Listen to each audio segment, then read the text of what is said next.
자, 그거 보면은 7페이지 문제 25번.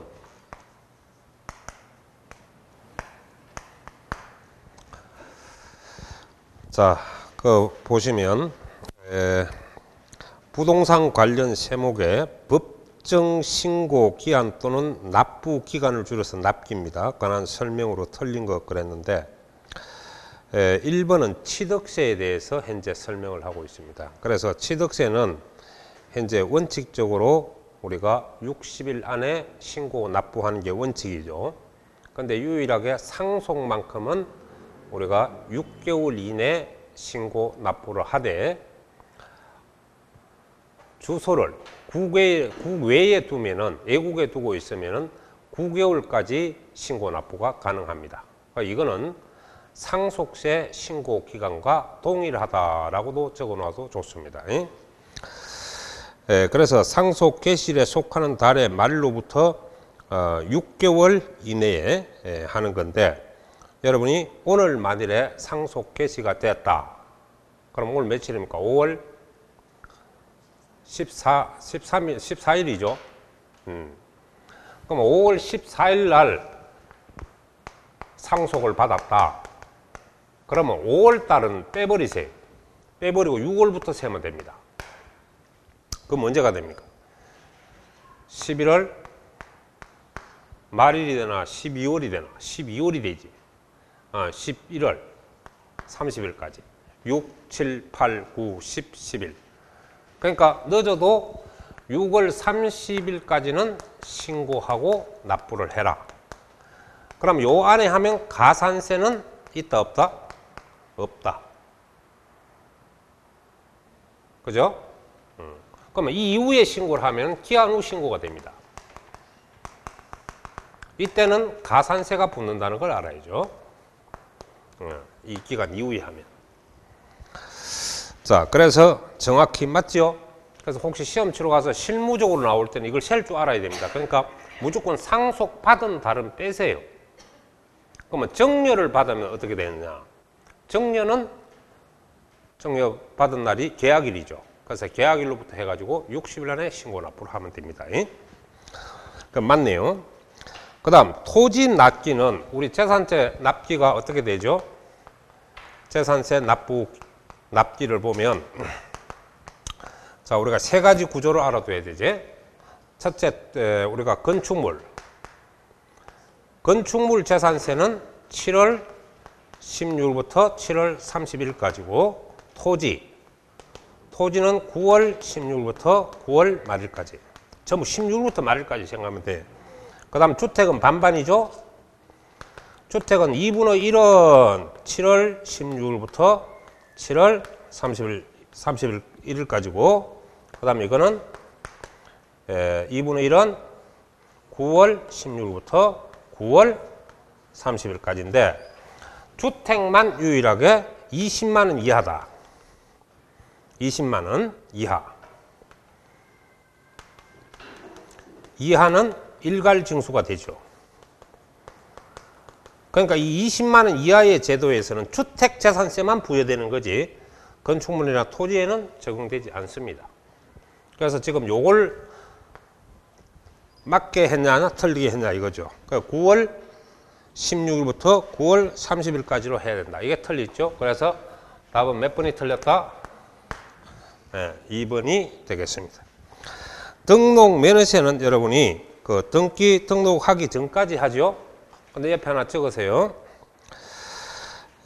만일에 여러분이 등록 면허세는 납부하면 신고로 본다라고 적어 놓으세요. 납부하면 뭐라고? 신고로 본다. 그 말은 신고 불성실 가산세가 없다는 뜻입니다.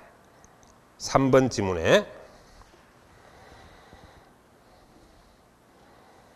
자, 건축물에 대해서 가표 신고 기한은 지금 소득이 있는 연도에 다음 연도 5월 말이죠.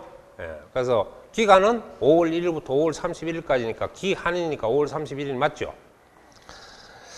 그 다음 종부세는 여러분이 신고 납부 방식을 해도 그렇고요. 또 신고 납부 방식 밑줄 긋고 부가징수도 적어 놓으세요. 부가징수. 무슨 징수? 부가징수. 예. 이렇게 한 경우에도 이거는 종부세는 우리가 12월 1일부터 당해연도 12월 1일부터 12월 15일까지 납부기한이 되겠습니다.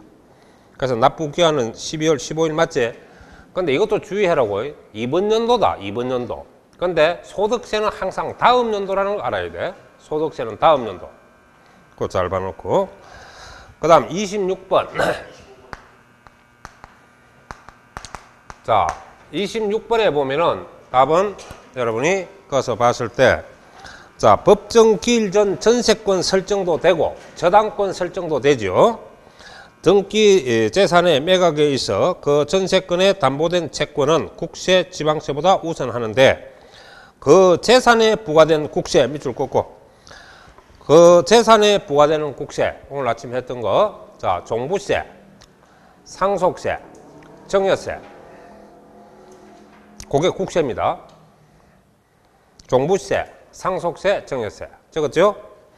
자, 그 다음에 지방세로서는 지방세 세 가지. 자, 재산세, 지방교육세, 그 다음 지역자원시설세. 자, 그래 총 6가지죠. 예. 그래서 이번에 시험에 나오면 국세를 묻는 경우도 있고 지방세를 묻는 경우도 있습니다. 자, 그러면 여기서는 해당 항목이 되는 것은 우리 아까 기초책에 있듯이 종합부동산세 문제 내나 그대로입니다. 맞죠? 자, 그래서 지금 1번, 2번, 4번, 5번은 재산과 전혀 관계없는 조세에 해당합니다. 그래서 이건 답이 몇 번이 돼? 3번. 자, 그 다음 문제 27번. 자, 27번에 보면 취득세, 납세 의무에 관한 설명으로 틀린 것. 자, 여기서 여러분이 부동산 취득에 있어서 관계 법령에 자, 등기를 이행하지 아니한 경우라도 사실상 취득한 때는 이를 각 취득으로 보고해서 본다 했지? 맞죠? 이때 납세 의무자는 사실상 취득자다 이 말입니다. 자, 법인을 세울 때 가점주주가 취득하는 데 대해서는 취득으로 본다 안 본다? 안 본다. 그러니까 취득으로 본다 해서 틀리잖아. 취득으로 보지 않는다 해야 맞지. 그래서 답이 몇 번? 2번. 틀렸죠? 그래서 설립시는 가점주주가 부동산 등을 취득하더라도 취득으로 보지 않는다 하는 것은 바로 설립한 가점주주는 막대한 자본이 투입되기 때문에 취득세를 면제시킨다 했죠. 그래서 취득으로 보지 않습니다. 취득으로 본다 해서 틀렸죠. 취득으로 보지 않는다 해야 맞는데. 자, 외국에서 여러분이 선박이나 항공기나 이런 등 동산을 우리가 임차하기 위해서 수입하는 경우 아까 얘기했다시피 누굽니까? 수입업자가 소유자입니까? 사용자가 소유자입니까? 수입업자. 그러니까 수입업자가 소유자이기 때문에 납세 의무자가 됩니다. 맞죠? 그래서 여기서 수입하면은 수입업자, 요게 포인트죠. 수입하면 뭐라고? 수입업자. 예. 그 다음에 네 번째 보면은, 자, 토지의 지목을 사실상 변경함으로써 그 가액이 증가한 경우에는 취득으로 본다. 이때 변경 당시 소유자가 납세 의무자입니다. 그렇죠? 자, 밑줄 긋고, 그게 변경 당시 소유자가 그 가액이 증가된 걸 말합니다. 증가분. 가액 증가분에 대해서 개인은 뭘 말하고 법인은 뭘 말하냐는 세부사항이 있습니다. 그럼 가액 증가분에 아까 내가 설명할 때는 여러분이 개인을 중심으로 해서 공시가 기준이죠. 그래서 시가 표준, 시가 표준액 증가분입니다. 증가분이라는 건 변경 후에서 변경 전의 금액을 빼는 거죠. 자, 변경 전에 1억인데 변경 후가 1억 5천이 된다. 그럼 얼마 올랐습니까? 그걸 말하죠. 그래서 후에서 전을 뺀 금액을 의미한다. 그리고 법인은 장부상 비용을 말합니다. 그러니까 이게 뭐 우리가 말을 달리하면 공사 비용이 되겠죠. 예. 그래서 이 금액을 우리는 한마디로 가액 증가분이다. 그래서 법인이 지목 변경을 하면 장부상 비용을 말하고, 그 다음에 개인이 하면 시가 표준 증가분인데, 이걸 한마디로 묶어서 취득에 대한 그 가액 증가분을 의미합니다. 맞죠? 자, 주택법에 의한 주택조합이나 또 재건축조합도 가능하죠? 자, 그러면, 그래서 내가 이 공부할 때 조합, 주택조합, 재건축조합 이렇게 하지 말고 그냥 조합이 이렇게 통합적으로 바로 이용을 하라고. 그래, 둘 다 써먹기 때문에. 그래서 여러분이 조합이 조합원용으로 아파트를 사드리는 경우에는 그 조합원이 각각 사실상 취득자가 되기 때문에 조합원이 납세 의무자다 했습니다. 그래서 조합원이 취득한 거로 본다 해야지 조합이 취득한 거로 보면 안 되죠. 그 대신에 우리가 비조합원의 분양용 아파트에 대해서는 조합원이 아니고 조합이 취득한 거로 보는 것이 1차적 개념이다 했습니다. 맞아요? 자, 그것까지 여러분이 정리를 하면 되겠습니다. 그 다음 29번. 자, 취득세 비과세가 되는데 여러분이 취득세가 비과세된다는 건 세금이 없다는 거죠. 그러니까 이거는 비과세라는 뜻은 뭐냐? 바로 조세 채권을 국가가 포기하는 겁니다. 국가 등이 바로 조세 채권을 포기하는 거죠. 포기하는 것이 비과세입니다. 그러니까 세금이 없다는 거죠. 자, 그러면 여러분이 특히 국가나 지방정부, 지방자치단체의 기부 체납 조건으로, 이 기부 체납이라는 거는 여러분 재산인데 조금 일정한 기간 동안 사용하다가 국가에 기부를 하거나 지방정부에 기부를 하는 행위입니다. 이게 기부 체납입니다. 그래서 이런 조건으로 부동산을 취득하면 취득세는 비과세가 된다는 것은 부과하지 않는다는 말이죠. 부과한다, 부과하지 않는다. 그래서 비과세는 부과하지 않는다, 부담시키지 않는다. 부과하지 않는다, 부담시키지 않는다는 걸 여러분이 알아두고. 자, 그 다음 위탁자가 수탁자에게 신탁법상 신탁재산을 이정하면은 행식적 이전이기 때문에 취득으로 보지 않아서 비과세라 그랬죠. 이게 난조 위탁자 소유권이 바뀌면 이제 새로운 위탁자가 취득세를 내야 된다 이랬습니다. 그래서 이 상태에서는 지금 취득세가 비과세가 됩니다. 그 다음 동원 대상 지역 내, 이 동원 대상 지역 내 여러분이 지금 보면은 토지 수용의 한매권 행사입니다. 민법에 말하는 한매권 행사, 부동산은 한매 기간이 5년이죠. 자, 그 규정에 따라서 여러분이 매수하는 부동산 취득이 되는데, 한매는 유상입니까? 무상입니까? 유상이죠. 한매 유상. 네. 그러면 이거는 뭐냐니까, 자, 여러분 야산이 있는데 이걸 구청에서 사겠다. 그런데 팔기는 너무 좀 그렇죠. 왜냐하면 경사도 그리 좋지 않고 밭을 써도 되고 상당히 이용도가 높아요. 그런데 왜냐하면 이걸 구청에서 예비군 훈련장으로 쓰겠다. 근데 억지로 팔으니까 팔기는 팔겠는데, 그럼 계속 쓸 것 같으면 자기들이 완전히 사겠지만은 임시적으로 쓰는 경향도 있단 말이에요. 예비군 훈련장을. 그러면 이걸 구청에서 팔아라 해서 파는데 좋다. 이거는 막 5년만 쓰고 다음에 다시 나한테 돌려달라 하는 한매 계약을 체결하는 거예요. 그래서 이제 5년 만기가 되면 여러분이 한매권을 행사해서 다시 나한테 돌려주시오. 이렇게 해서 다시 사는 거죠. 그럼 이때까지 누가 썼어요? 구청에서 썼죠? 그럼 구청에도 낯짝이 있지. 제가 신고 써놓고 다시 매수사가 산다 해서 세금을 부담하는 거는 안 맞잖아요. 왜? 이 실제 소유자가 수익도 못 누리고 있었으니까. 그럼 그 혜택을 줘야 되니까 막 다시 여러분이 본 이 야산을 찾아오면은 거기에 대해서는 취득세가 없다는 겁니다. 혜택을 준 거예요. 자, 그래서 이 토지 수용의 한매권 행사로 지나가는 취득세가 없다는 걸 알아둡니다. 왜냐하면 지금까지 공익적으로 사용했기 때문이죠. 자, 그 다음에 영리법인이나 뭐 개인이나 여기에는 아무 의미가 없죠. 둘 다 통하고. 자, 임시 흥행장이라든지 공사 현장 사무소 등 존속 기간이 1년을 초과하지 않는 임시용 건축물에 대해서 비과세가 되는데, 이거는 1년을 초과했죠. 자, 1년 초과, 임시용 건축물 1년이 초과되면은 2% 과세를 합니다. 몇 프로 과세? 2% 과세를 한다. 그래서 이거는 과세 대상이지 비과세 대상이 아닙니다. 그 다음 취득 당시 기준시가가 9억 이하의 공동주택 개수죠. 그리고 대수선은 과세를 합니다. 그러면 이어서 공동주택 개수란 말은 뭐냐? 취득세 비과세가 된 공동주택 개수라는 거는 이거 엘리베이터 교체를 하는 거예요. 이 엘리베이터를 교체하는 거, 이거 취득세가 없습니다. 그러니까 여러분 아파트 있잖아요. 여러분 제일 많이 쓰는 게 엘리베이터죠.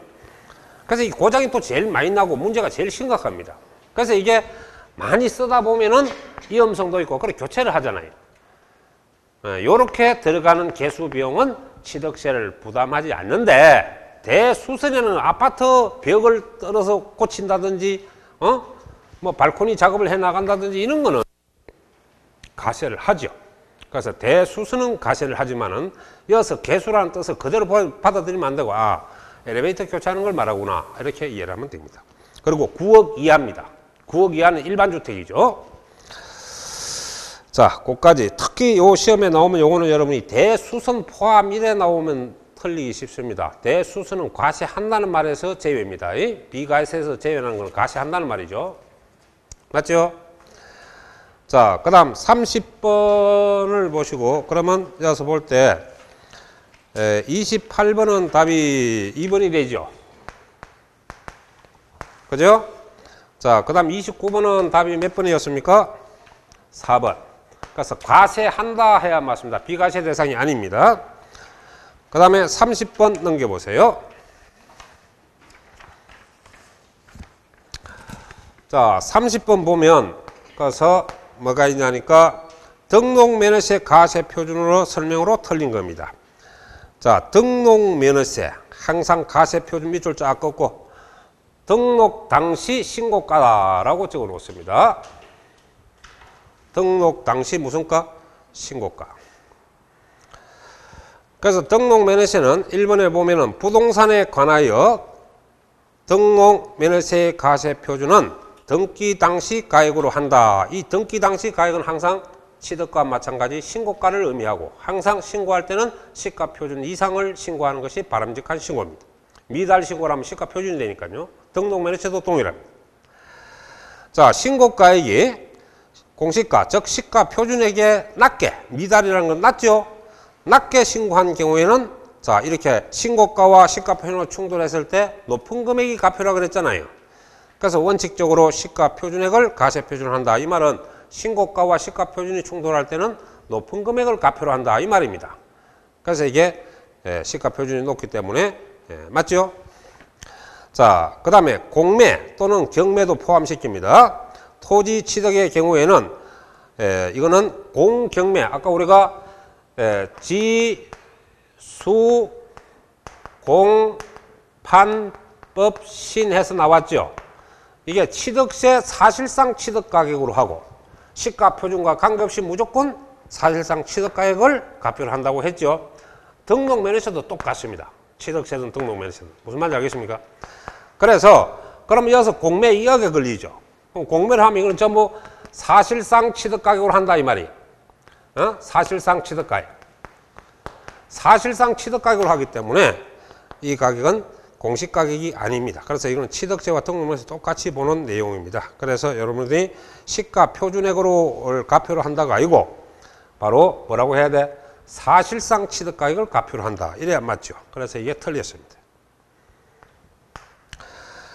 자, 그 다음에 네 번째 보면 채권 금액에 대하여 과세액을 정하는 경우, 채권 금액. 여러분이 여기서 채권 금액은 최고 금액을 말합니다. 최고 금액. 무슨 금액? 채권 최고액. 제일 높은 금액을 말하죠.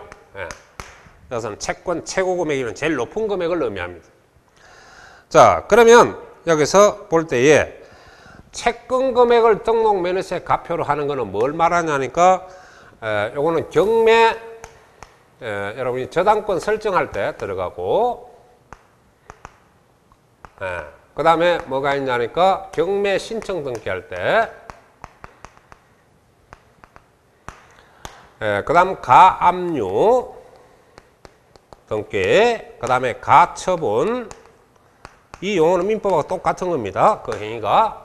자, 요걸 전부 채권 금액을 과표를 합니다. 그래서 요걸 외울 때 적용악처로 외우세요. 적용악처. 악은 없으니까 압류죠. 그래서 왜 악처라고 그러냐? 줄 줄 모르고 받을 줄 아니까 그래 악처가 되는 거야. 그래서 적용악처. 이래서 악을 압으로 가서 고치면 되니까 가로 외우지 마세요. 왜냐하면 가등기가 있습니다. 그래서 헷갈려서 안 됩니다. 적용악처로 해서 외우는데 이 금액이 바로 가표를 뭐로 한다? 채권 금액으로 합니다. 이때 채권 금액은 여러분이 저당권 설정을 할 때는 그 최고 가격을 말하죠. 그러니까 이자 가격이라든지 이런 비용 가격을 다 포함한 가격을 의미합니다. 자, 그래서 이렇게 과세액을 정하는 경우 일정한 채권 금액이 없을 때에는 채권 금액을 하는 게 원칙인데 채권 금액이 없으면은 자, 채권의 목적이 된 물건의 값이죠. 이게 만일에 여러분이 채권 금액이 없다. 그러면 건물을 여러분이 저당권을 설정했다. 그 물건의 값으로 채권 금액으로 대신 계산하면 된다 이 말이고요. 그 다음에 이제 처분 제한의 목적이 된 금액입니다. 요거는 줄자 끄세요.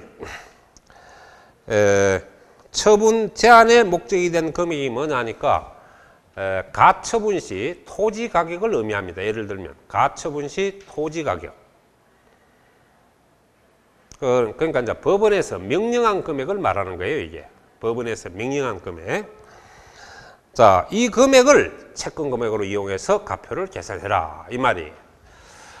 자, 그래서 요걸 여러분이, 그러니까 이 금액, 이런 행위로 해서 등기 등록의 설정 행위가 일어날 때는 바로 채권 금액을 세금 매기는 금액으로 해라. 이게 가세 표준이죠. 이때 세율은 바로 얼마를 해야 되냐니까 0.2%를 설정합니다. 얼마를 설정해? 이때는 0.2% 등록면허세를 부과하도록 되어 있습니다. 맞죠? 자, 그 다음 감가상각 사유로 변경된 가액을 가세표준으로 할 경우 등기 등록일 현재 법인의 장부 또는 결산서에 의해서 입증되는 가액을 가세표준으로 한다. 그러니까 요거는 줄이면은 5번은 변경시 변경가격을 가표로 한다. 요래 줄여놓으세요. 변경시 뭐라고? 변경된 가격으로 가격을 가표로 한다. 변경시 변경된 가격을 가표로 한다. 자, 주목하세요. 여러분이 취득 당시 건물 가격이 토지는 감가상각이 없잖아요. 그래서 건물 가격을 말하는데 예를 들어서 1억으로 가정합시다. 근데 중간에 가격이 증가 감소가 쭉 일어날 수 있는 거는 바로 등록 당시 등기 등록 당시 가격이 변동이 됩니다. 왜냐하면 건물은 감가상각이 생기죠. 그러면 이게 등록 당시 얼마냐 하니까 9천만 원입니다. 그러면 1,000만 원은 뭡니까? 감가상각비죠. 감가상각비. 감가상각비가 1,000만 원이 일어났어요. 그래서 여기서 이거 뺀 겁니다. 그러면 등록 당시 가격은 이 가격이에요. 그러니까 감가상각을 통해서 1억 주고 건물을 샀지만은 등록 당시 가격이 얼마라? 9천만 원이다. 그러면 이게 가표가 되는 거죠. 무슨 말인지 알겠습니까? 자, 그걸 여러분이 알아두고 그래서 밑에 그 참고표를 하나 넣어주세요. 30분에 참고표를 해서 자, 신고한 금액과 요 지문은 꼭 외워야 됩니다. 신고한 금액과 공부상 금액이 다른 경우에는 신고한 금액과 공부상 금액이 다른 경우에는 공부상 금액으로 한다.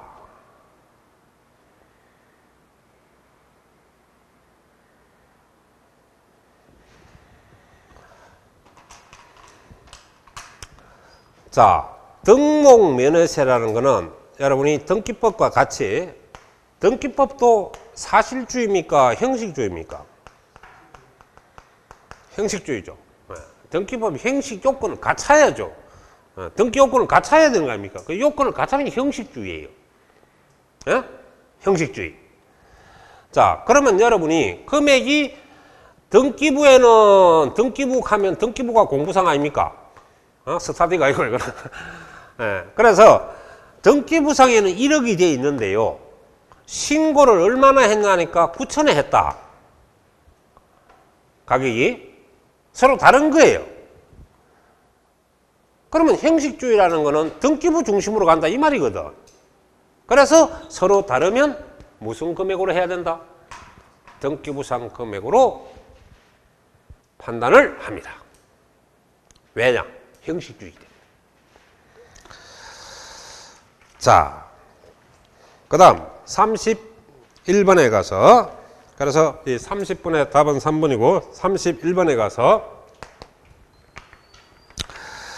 자, 여러분이 그 지방세법상 과세 기준일이 며칠이냐니까 6월 1일이죠, 매년. 납세 의무자에 대해서 여러분 아닌 것은, 이거는 늘 나옵니다. 31번 문제는 늘 나오니까 세법에서 약방에 감초라 할 정도로 많이 출제가 되고 있는 행태입니다. 거의 아마 출제가 되고 있는 내용인데요. 정 안 나와도 한 지문도 뜹니다. 하나라도 뜹니다. 이거는 반드시 해야 되고요. 자, 재산세 납세 의무자 줄 거 없고, 거기도 개인, 법인 동일하다라고 적어 놓으세요. 납세 의무자라는 건 개인도 내고 법인도 재산세 납세 의무자가 되는 겁니다. 자, 1번을 봅시다.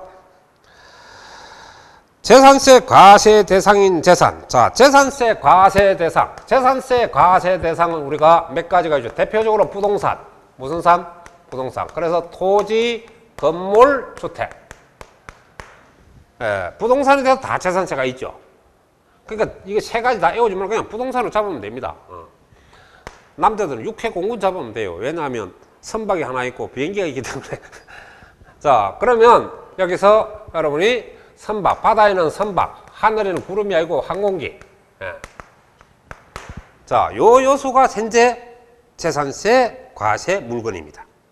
그래, 이런 걸 말해줘. 자, 여기서 재산을 지방자치단체와 우리가 연부로 매매 계약을 체결하고, 자, 연부로 아까 또 뭐라 합니까? 우리가 1년에 얼마씩 끊어주는 방식으로 매매 계약을 체결하는 걸 말하죠.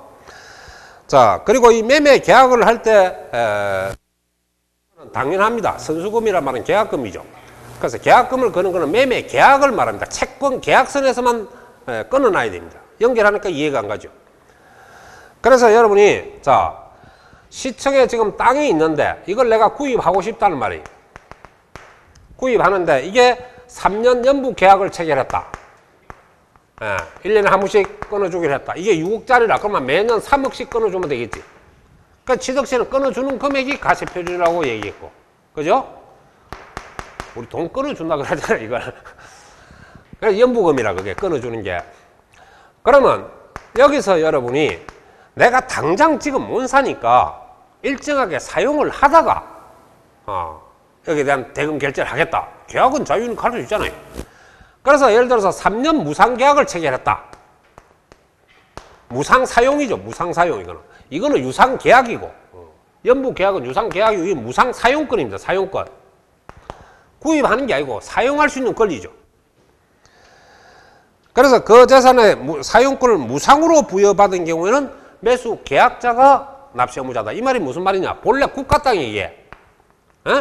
국가 땅인데, 여러분, 갑이라는 사람이 구입하고 있는데, 한 3년 연부 계약을 하는데 한 3년간은 공짜로 쓰다가, 그다음부터 내가 대금 결제해 줄게. 이래 되는 거예요. 그러면 자기가 실제 사용하는 동안에 무상으로 쓰죠. 무상으로. 국가 땅을. 그러면 다음 구입자가 납세 의무자다. 이 말이야. 그래서 매수 계약자, 매수자. 매수 계약자는 아니라 매수자 이거. 매수 계약자가 납세 의무자가 되는데, 자, 주목. 만일에 무상으로 안 쓰고 월세를 주고 사용하잖아. 그럼 유상이지? 그럼 비과세지. 왜냐하면 수익자가 국가가 되니까. 국가는 가산세, 세금이 없죠. 왜? 지가 내지도 않고. 그래서 매수 계약자, 줄이면 매수자입니다. 맞죠? 근데 이게 매도자 해갖고 잘 흔들러 주니까 주의하세요.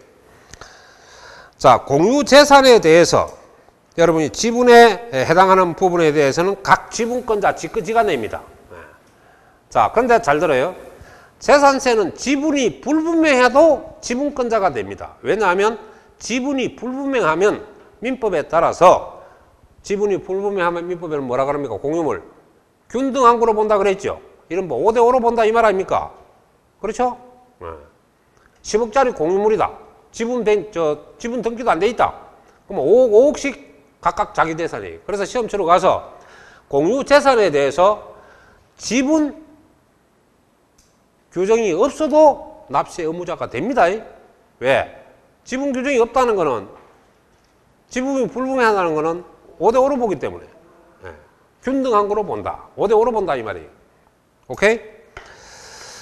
자, 그래서 알아두고. 그 다음, 신탁법상 신탁재산의 취득세는 비과세되지만은 이걸 실제 수익을 창출하는 자는 수익자죠.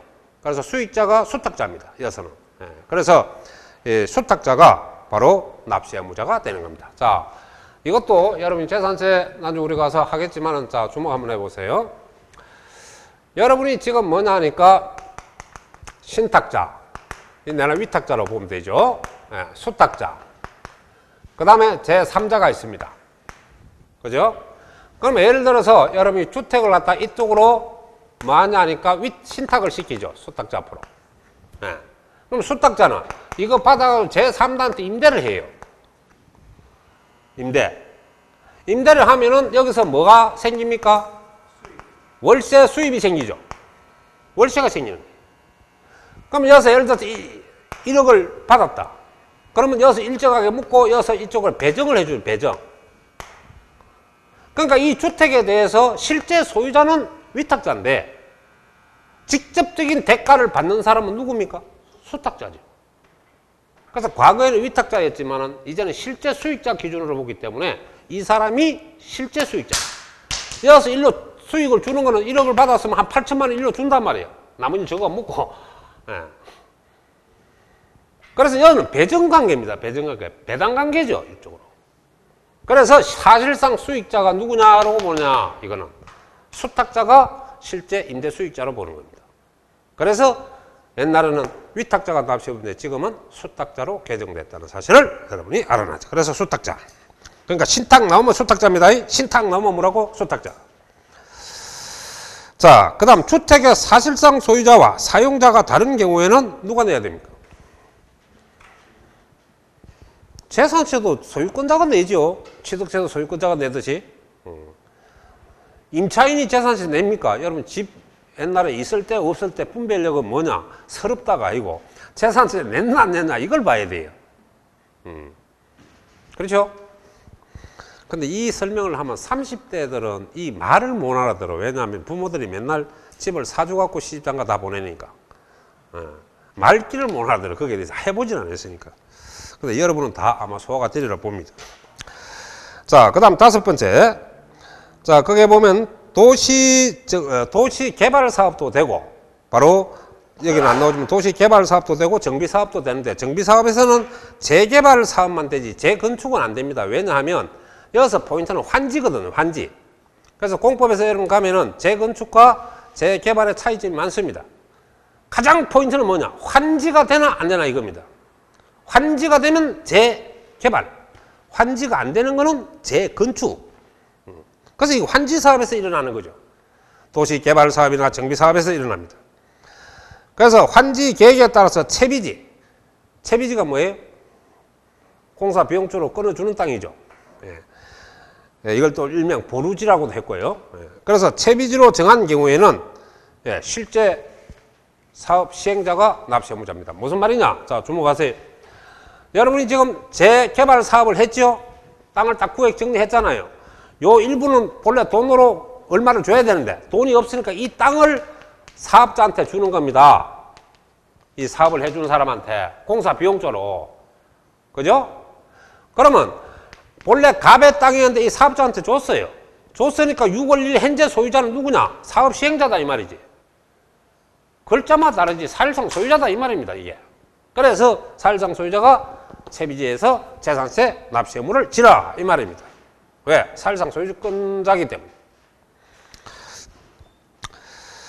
자, 그래서 4번은 뭐가 되겠습니까? 사용자가 낼 리는 없고, 사용자가 내는 건 단 하나 있습니다. 언제 사용자가 재산세를 낼 수 있느냐 하는 거예요. 언제? 기속이 불분명할 때. 그러니까 여러분이 이 법률에 대해서 잘 알아야 되는 거는 소유권에 대해서 소유권, 귀속. 기속을 모르겠다. 누구 건지 모르겠다 이 말이에요. 이 말은 본래 사실상 소유자가 소유자죠. 이걸 모르겠으면 공부상 소유자가 내야 됩니다. 공부상 소유자. 그러니까 기속이 불분명하다는 뜻은 뭐냐? 소유권자를 알 수가 없다는 거예요. 그 말은 사실상 소유자도 모르겠고 공부상 소유자도 모르겠다 이거예요. 예를 들어서 여러분이 현재 법정 소송에 붙어 있는 재산, 아직 소유권 확정이 안 된 거죠. 이런 거는 임차인이 낼 수가 있습니다. 임차인이. 반드시 사용자가 되려면 기속이 분명하지 않을 때 사용자가 납세 의무자가 될 수 있다. 그 외에는 전부 실제 소유자 아니면 공부상 소유자가 낼 수가 있습니다. 그래서 여기서는 바로 사실상 소유자가 있으니까 사실상 소유자가 납세 의무자가 돼야 되죠. 자, 그 다음 32번에 가서 재산세 과세 대상. 아까 여러분이 토지, 건물, 주택, 선박, 항공기 있죠. 자, 여기에 붙은 거는 다 따라갑니다. 조건제와 막론하고. 자, 항공기 재산세 있죠. 자, 니은도 지금 선박이죠. 여기 뭐 수식어가 있나요? 그냥 선박은 다 들어가죠. 항공기 다 들어가죠. 그런데 항공기는 유인 항공기에 적용합니다. 무인 항공기는 안 됩니다. 자, 그 다음 고급주택, 당연히 부동산으로 재산세 있죠.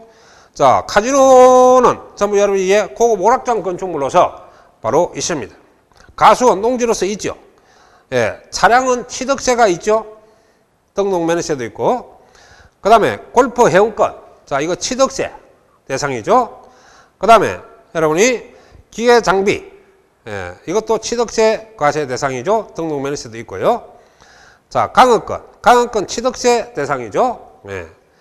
그 다음에 그 뭐 골프 연습장, 예, 20타석 이상, 이거 역시 여러분이 과세 대상입니다. 그래서 과세 대상은 기억, 니은, 띠것, 리얼, 그 다음 미역, 그 다음에 보면은 치엇이 되는데 다 여치 안 했죠. 거기서 딱 해당하는 거 몇 개만 골라라는 겁니다. 오히려 이런 문제가 답이 없다 하면 안 돼요. 제일 가까운 걸 찾아야 됩니다, 이때는. 네. 그래서 이게 몇 번이 되겠습니까? 32번의 답은 1번이 가장 가깝죠. 네. 다 이어만 되는데, 요번에도 마찬가지입니다. 시험 치료에 가서 여러 가지 중에서 제일 가까운 걸 체크하면 돼요. 자, 그 다음에 이제 33번에 가서 여러분이 정리를 좀 하면, 종합부동산세와 재산세에 관계되는 설명으로 틀린 건데, 자, 여러분이 지금 보면은 뭐냐 하니까 이 과세대상 1번은 무슨 말이냐? 1번은 주택 외의 건축물에 대해서는 종부세가 없죠.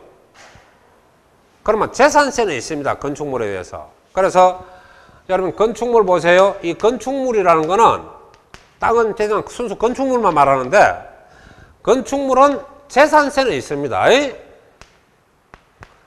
그럼 종부세는 건축물이 가격 아무리 많아도 수천억이 되어도 종부세는 현재 과세 대상이 아닙니다. 그러나 주택은 건물이라는 거 주택이라고 그러죠. 주택은 우리가 6억 초과가 되면 종부세도 있고 재산세도 부과된다는 걸 알아야 됩니다. 자, 2번에 보세요. 주택분 재산세 납세 의무자로서 자, 주택분의 가세 기준 금액 그게 바로 6억 초과입니다. 얼마 초과? 6억 초과. 하는 자에게는 기준 금액을 초과한 자는 이렇게도 나올 수가 있으니까 말장난에 주의해야 됩니다. 6억 초과를 말해요. 초과한 자는 종합부동산세뿐만 아니라 재산세도 과세 대상이다 해야 맞거든요. 세대별 합산은 불법 조치로서 안 됩니다. 그러면 개인별로 과세하는 거죠. 개인별로. 자, 그래서 재산세든 그 다음에 종부세든 주택은 개인별 과세지 세대별 가족 합산별이 아니에요. 세대는 가족 합산이거든요. 그래서 개인별 과세인데 자, 여러분이 봅시다. 주택에 대해서 종부세를 매기는 방법은 자, 요거 간단히 이런 게 있다는 것만 하나 나중에 다 또 우리가 내가 재차 설명이 되기 때문에 자, 재산세. 그래, 이래 한번 듣고 나중에 듣는 게 훨씬 머리에 잘 들어간다고. 이런 게 있구나 하는 것만 알아놔도. 예. 자, 일단 재산세든, 종부세든 개인별 과세지 세대별 과세가 아니라는 걸 알아야 됩니다. 그 대신에 여러분이 요거는 주택별로 과세를 하죠. 주택별. 그래서 이거는 인세가 아니고 물세 개념입니다. 물건별 과세한다 이 말이에요. 그러면 집이 세 채가 있으면 A는 A대로 재산세, B는 B대로 재산세, C는 C대로 재산세. 그럼 재산세 세분 계산하는 게 그렇죠. 각각으로 계산하는 거예요. 그러나 종합부동산세는 세 채 같으면 여러분 소유자별로 부부도 관계없으면 부부도 각각입니다. 네. 그 소유자별로 해가지고 바로 주택 합산과세를 하는 거예요. 무슨 과세? 이거는 개별적으로 과세하지. 이거는 합산해서 먹어요. 그러면 세 채를 합계내가지고 금액이 8억이다. 8억이다. 그러면 6억까지는 재산세를 부과를 일단 하고, 그 다음에 2억은 종합부동산세를 부과합니다. 무슨 말인지 알겠어요? 그래서 종부세는 6억 초과가 종부세가 있다는 주택에 대해서 알아두고, 여기는 별장은 들어가지가 않습니다. 별장은 주택이 아니죠. 네. 자, 그 다음에 이제 그 별장 바로 나와 있네. 별장에 대해서는 여러분이 재산세는 표준세율을 적용한다.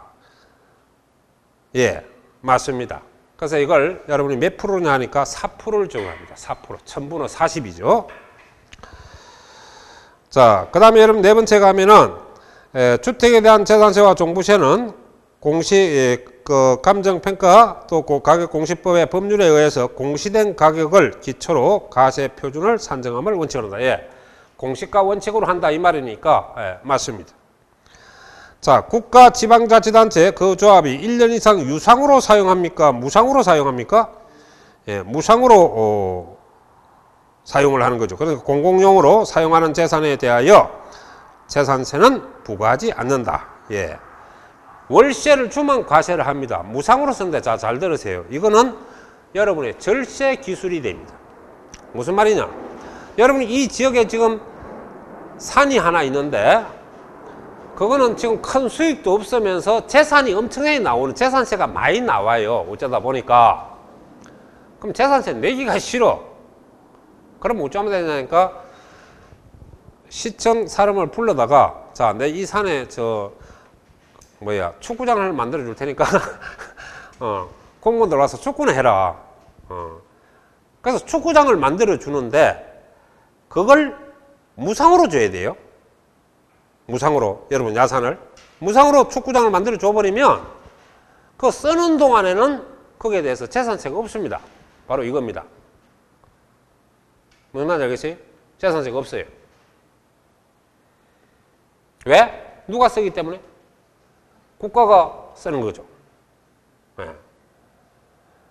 또 한 가지 재산세 없는 거 있죠. 여러분 휴전선 달빛 아래 하면 휴전선에 가면은 우리 지금 휴전선 중심에서 동서거 4km 이렇게 지금 못 쓰고 있잖아요. 그 지역에 여러분 임야가 있다고 가정합시다. 여러분 세금 안 냅니다. 임야가 있더라도. 왜냐? 국가가 군사 통제용으로 쓰죠. 국가가 써요. 그래서 세금이 없는 거예요. 그래서 재산이 있으면 나한테 상담을 해서 절세를 하도록 그렇게 합니다. 아시겠어요? 그래서 국가가 쓰면은 세금이 없어. 근데 쓰더라도 공짜로 써야지. 유상으로 쓰면 여러분 수익이 있잖아요. 월세를 받아 모으면 수익이 있으니까 세금 내야 돼. 수익이 없기 때문에 세금이 없다. 오케이? 자, 34번에 가서 그거 보면 자, 그래서 요거는 답이 몇 번 되겠습니까? 2번. 세대별이 아닙니다. 세대별 과세는 없어요. 세대별 과세가 전부 개인별 과세라는 개념으로 알아두셔야 됩니다. 그 다음 여러분이 34번에 가서는 자, 요거는 지금 현재 17년도에 종합부동산세 과세 방법을 지금 설명합니다. 자, 거기에 보면 내용에서 과세 표준 계산 방법인데 현재 주택의 그 공시가격 합계액에서 공제액을 빼는데 6억을 공제액이 6억입니다. 얼마? 6억. 그래서 기억은 6억을 적고요. 자, 그 시가 비율은 현재 80%가 됩니다. 몇 프로? 80%. 그러면 10억짜리 같으면 10억에서 여러분 6억을 빼세요. 빼면 4억 남죠? 4억에다 80% 곱해보세요. 4, 8, 32. 그러면 종부세 매겨야 할 돈이 얼마냐? 3억 2천이 된다는 뜻이 됩니다. 임의로 계산을 해보면. 아시겠어요?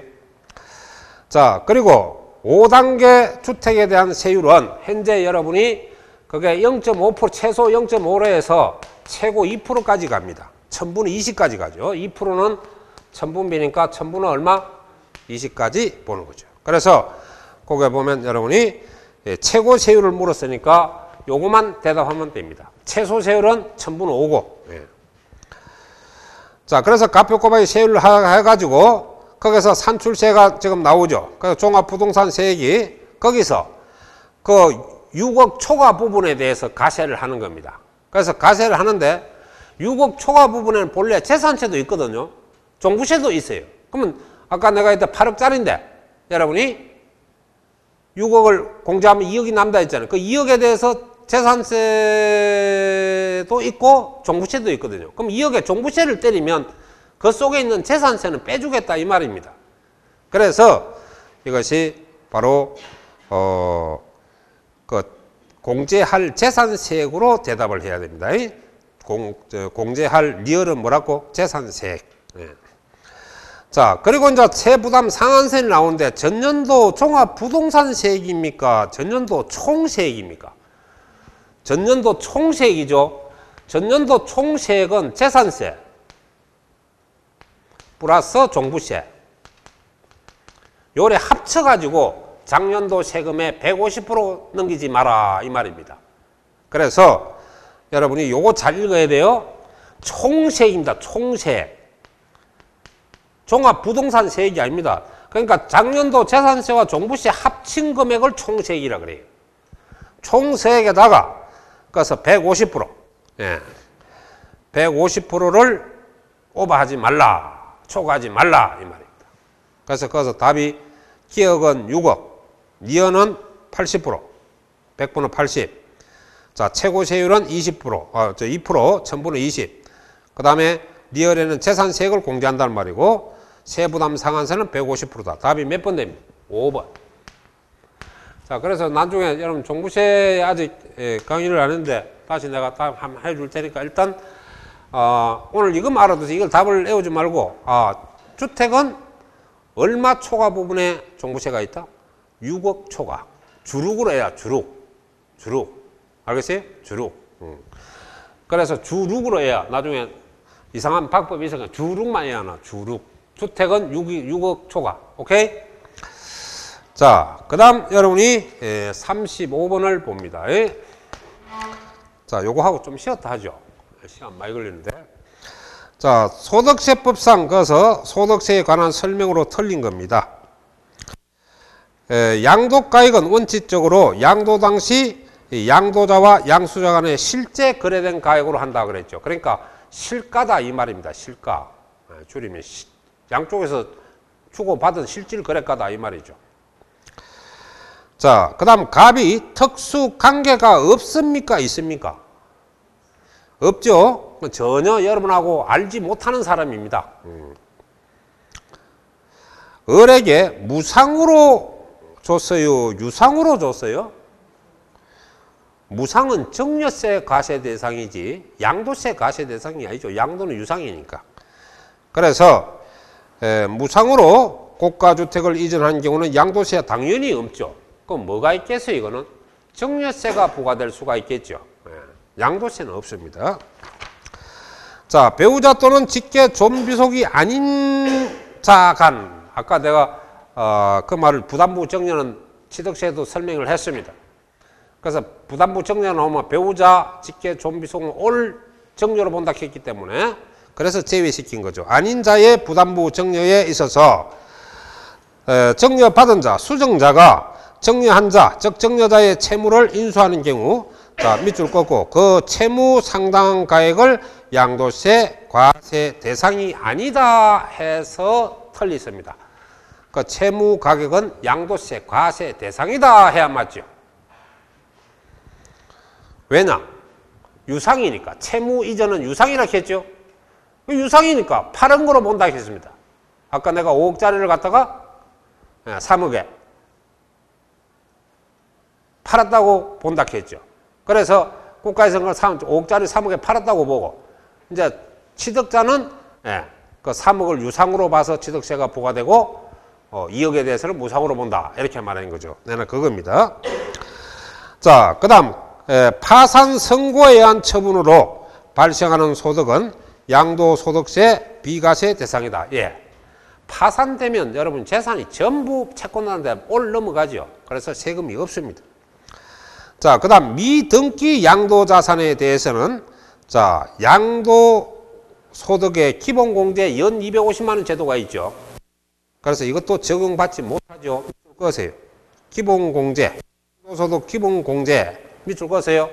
그 밑에 뭐라고 정리하니까 장기보유 특별공제. 네. 기본공제, 장기보유 특별공제도 안 됩니다. 그러니까 등기 안 하면 장기보유 특별공제도 못 받고 기본공제도 못 받는다. 그런 말이에요. 그래서 그 장기보유 특별공제도 여러분이 하는데, 장기보유 특별공제 내가 뭐라 했습니까? 양도세에서 등기하고 3년 이상 보유한 토지, 건물, 조합은 입주권을 말한다 했죠. 네, 그까지 여러분이 정리를 하면 되겠습니다. 자, 좀 쉬었다 하죠.